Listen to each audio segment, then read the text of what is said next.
प्यारे दोस्तों, आज मैं आपको तुलसीदास जी के जीवन के बारे में बताऊंगा। तुलसीदास जी का जीवन बहुत ही अद्भुत रहा, क्योंकि वे साधारण से असाधारण बनने तक की यात्रा को पूरा करते हैं। महात्मा तुलसीदास का नाम जैसे ही हम सुनते हैं तो हमारे मानस पटल पर तुरंत रामचरितमानस की पावन गाथा आ जाती है। ऐसा कहा जाता है कि तुलसीदास जी अपने पूर्व जन्म में रामायण के रचयिता महाकवि वाल्मीकि थे, जिनका जन्म कलयुग में रामायण को जन जन तक सरल रूप में पहुंचाने के लिए हुआ था। इसीलिए भगवान श्री राम ने तुलसीदास को दर्शन देने का सौभाग्य दिया था। गोस्वामी तुलसीदास का जन्म उत्तर प्रदेश के राजापुर गांव में सन 1532 में हुआ था, जो कि वर्तमान में बांदा जिले में है। तुलसीदास के पिता का नाम आत्माराम और माता का नाम हुलसी देवी था। साधारण रूप में प्रत्येक मानव का जन्म 9 माह के बाद होता है, लेकिन तुलसीदास का जन्म गर्भ में 12 महीने रहने के बाद हुआ था। जन्म लेने के बाद प्रायः सभी शिशु रोया ही करते हैं, किंतु तुलसीदास जी ने जन्म लेने के तुरंत बाद पहला शब्द राम बोला, इसलिए उनके घर का नाम राम बोला रख दिया गया। राम बोला के जन्म के दूसरे ही दिन माता का देहांत हो गया। फिर उनके पिता ने उन्हें किसी और अनिष्ट से बचने के लिए चुनिया नाम की एक दासी को सौंप दिया और स्वयं विरक्त हो गए। राम बोला पे दुखों का पहाड़ तब टूट पड़ा जब उनके 5.5 वर्ष के होते ही चुनिया ने भी संसार को त्याग दिया।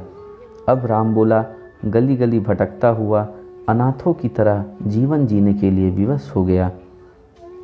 इस तरह गोस्वामी जी ने अपना बचपन बड़ी ही कठिनाइयों में बिताया, लेकिन उन्होंने अपने मन से भगवान राम को एक क्षण के लिए भी दूर नहीं किया। तब भगवान शिव की प्रेरणा से नरहरि बाबा ने राम बोला नाम के इस चर्चित बालक को ढूंढ निकाला और विधिवत उसका नाम तुलसी राम रखा। इसके बाद उन्हें शिक्षा दीक्षा दी जाने लगी। महात्मा तुलसीदास जी के जीवन में एक घटना ऐसी घटी जिसने उनके जीवन को पूरी तरह बदल कर रख दिया, और फिर तब से वे हमेशा के लिए भगवान राम के ही हो गए। हुआ कुछ ऐसा कि 21 वर्ष की आयु में तुलसी राम का विवाह यमुना के पार स्थित एक गांव की अति सुंदरी भारद्वाज गोत्र की कन्या रत्नावली से कर दिया गया। क्योंकि गौना नहीं हुआ था, इसलिए कुछ समय के लिए वे काशी चले गए और वहां शेष सनातन जी के पास रहकर वेद वेदांग के अध्ययन में जुट गए। लेकिन एक दिन तुलसी राम जी को उनकी पत्नी की याद ने बहुत ही विचलित कर दिया और वे अपने गुरु से आज्ञा लेकर उससे मिलने को चल दिए। उस दिन यमुना नदी में बहुत उफान आया हुआ था। नदी पार करने की कोई भी व्यवस्था नहीं थी। तभी नदी में एक मृतक की देह बहती हुई आ रही थी, तो गोस्वामी जी ने उसी को पकड़े हुए नदी को पार किया। आसक्ति का यह बहुत ही कठोरतम रूप है जो मनुष्य को खींचे लेके चली जाती है। जब वे पत्नी के मायके पहुँचे तो दरवाज़ा बंद था। उनकी नज़र खिड़की से लटकती सांप पे पड़ी, तो उन्होंने उसे रस्सी समझकर उसकी सहायता से पत्नी के कक्ष में प्रवेश किया। तुलसी राम रात के अंधेरे में अपनी पत्नी से मिलने में सफल तो हो गए, पर उनकी पत्नी रत्नावली ने लोक लज्जा के भय से जब उन्हें चुपचाप वापस चले जाने को कहा, तो वे उससे उसी समय घर चलने का आग्रह करने लगे। रत्नावली ने अपनी पति की ऐसी जिद से खींचकर अपने मुख से दोहे के माध्यम से चोट करते हुए ऐसा ज्ञान दिया उन्हें कि फिर तुलसी राम जी साधारण से हटकर असाधारण बनने के पथ पर चल दिए। अपने पति के जिद पर रत्नावली ने कहा, अस्थि चर्म में देह यह तासो ऐसी प्रीति नेकु जो होती राम से तो काहे भवभीत। इसका अर्थ यह है कि जितना प्रेम मेरे इस हाड़ मांस के बने शरीर से कर रहे हो, उतना स्नेह यदि प्रभु राम से करते तो तुम्हें मोक्ष की प्राप्ति हो जाती। यह सुनते ही तुलसीदास की अंतरात्मा जाग उठी और उसी समय से वे प्रभु राम की वंदना में जुट गए। इसी के बाद से तुलसी राम को तुलसीदास के नाम से पुकारा जाने लगा। इसके बाद वे अपने गांव राजापुर पहुँचे, जहां उन्हें यह पता चला कि उनकी अनुपस्थिति में उनके पिता भी नहीं रहे और पूरा घर नष्ट हो चुका है, तो उन्हें और भी अधिक कष्ट हुआ। उन्होंने विधि विधान से अपने पिताजी का श्राद्ध किया और गांव में ही रहकर लोगों को भगवान राम की कथा सुनाने लगे। कुछ समय राजापुर में रहने के बाद वे पुनः काशी चले गए और वहाँ की जनता को राम कथा सुनाने लगे। काशी में ही एक जगह ऐसी थी जहाँ पर तुलसीदास रोज रामचरितमानस को गाते थे। वह जगह 80 घाट थी। तुलसीदास जी रोज सवेरे स्नान इत्यादि करके जब गंगा जी से बाहर आते तो अपने साथ एक लोटे में जल लेकर निकलते थे और रास्ते में एक पेड़ पड़ता था। प्रतिदिन उस पेड़ में जल चढ़ाकर उसको सींचते थे। एक दिन तुलसीदास जी ऐसे ही प्रतिदिन की तरह जा रहे थे और उस पेड़ पर जल चढ़ाया। तभी अचानक एक प्रेत उनके सामने प्रकट हो गया। उस प्रेत ने प्रसन्न होकर गोस्वामी जी से कहा, मैं आपको कुछ देना चाहता हूँ, क्योंकि आपके द्वारा सींचे जा रहे जल से मुझे भी संतुष्टि मिली है।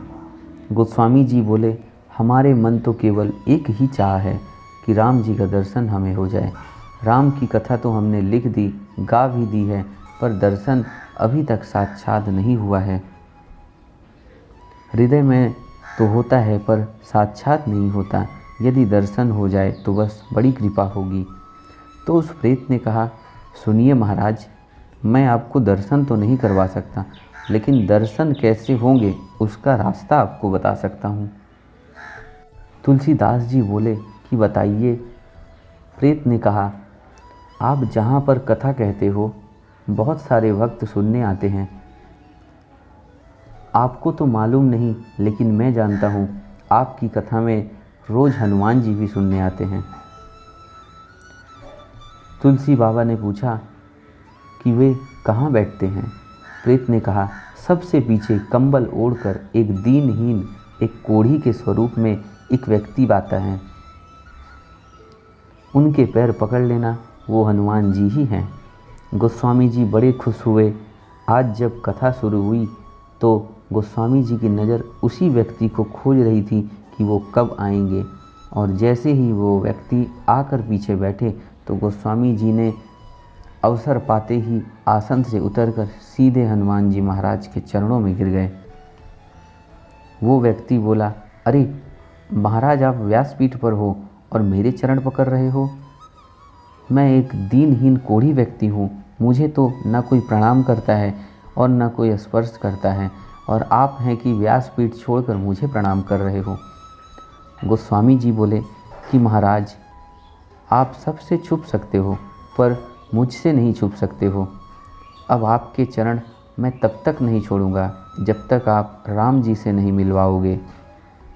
तुलसीदास के ऐसा कहने के बाद ही हनुमान जी अपने दिव्य स्वरूप में प्रकट हो गए। अब तुलसीदास जी कहते हैं कि कृपा करके मुझे राम जी से मिलवा दो। अब और कोई अभिलाषा नहीं बची है। राम जी का साक्षात्कार कैसे भी हो जाए। हनुमान जी, आप तो राम से मिलवा सकते हो, अगर आप नहीं मिलवाओगे तो कौन मिलवाएगा? हनुमान जी बोले कि आपको राम जी के जरूर दर्शन होंगे, मैं मिलवाऊंगा, लेकिन उसके लिए आपको चित्रकूट चलना पड़ेगा, वहीं आपको भगवान मिलेंगे।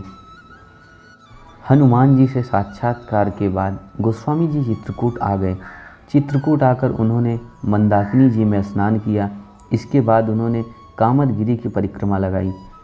अब तुलसीदास जी भगवान की खोज में घूम रहे थे कि आखिर कहाँ मिलेंगे प्रभु।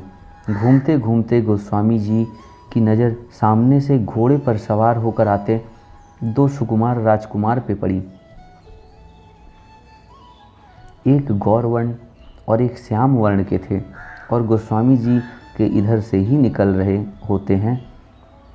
दोनों राजकुमारों ने तुलसीदास से कहा कि हमको रास्ता बता दो, हम भटक गए हैं। गोस्वामी जी ने रास्ता बताया कि बेटा इधर से निकल जाओ, और इतना सुनकर प्रभु भी वहाँ से चले गए। अब गोस्वामी जी पागलों की तरह खोजते हुए घूम रहे हैं कि कब मिलेंगे प्रभु, कब मिलेंगे। थोड़ी क्षण बाद हनुमान जी प्रकट हुए और बोले, तुलसीदास प्रभु मिले?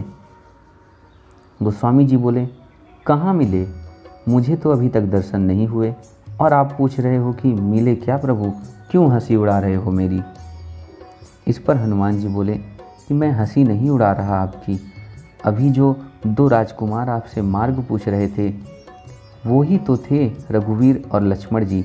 आप चूक गए तुलसी जी, प्रभु को पहचान नहीं पाए। इतना सुनते ही तुलसीदास जी हनुमान जी महाराज के पैर पकड़ लिए और कहा कि आज बहुत बड़ी गलती हो गई, फिर कृपा करवाओ, मुझे मिलवाओ।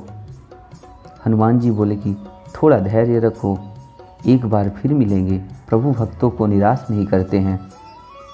अब अगले दिन तुलसीदास मंदाकिनी के तट पर स्नान करके बैठे और चंदन घिसते हुए प्रभु राम का नाम जप रहे थे। हृदय में केवल एक ही लग्न है कि भगवान कब आएंगे। तभी प्रभु श्री राम जी एक बार फिर कृपा करते हैं। प्रभु एक बालक के रूप में तुलसीदास के पास आते हैं और कहते हैं, बाबा बाबा, चंदन तो आपने बहुत प्यारा घिसा है, थोड़ा सा चंदन हमें दे दो, लगा दो। गोस्वामी जी को लगा कि कोई बालक होगा, चंदन घिसते देखा तो आ गया।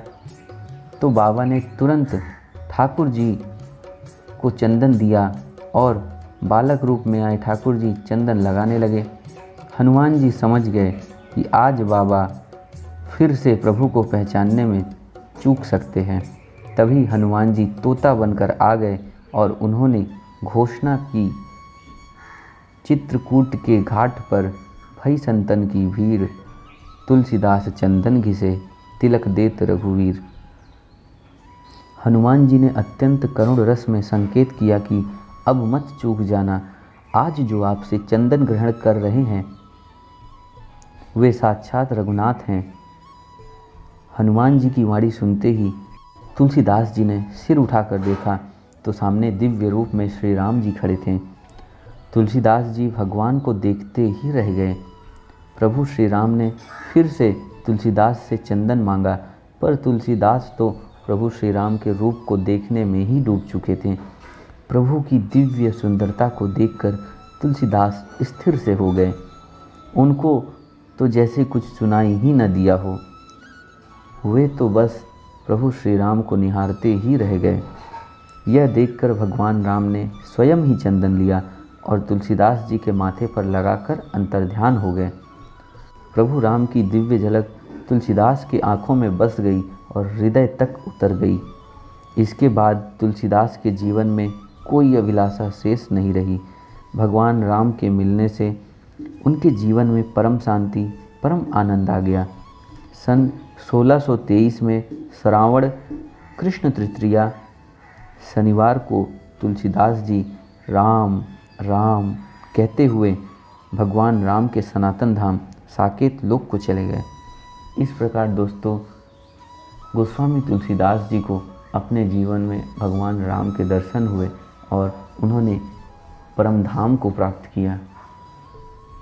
फिर मिलते हैं अगली वीडियो में। धन्यवाद।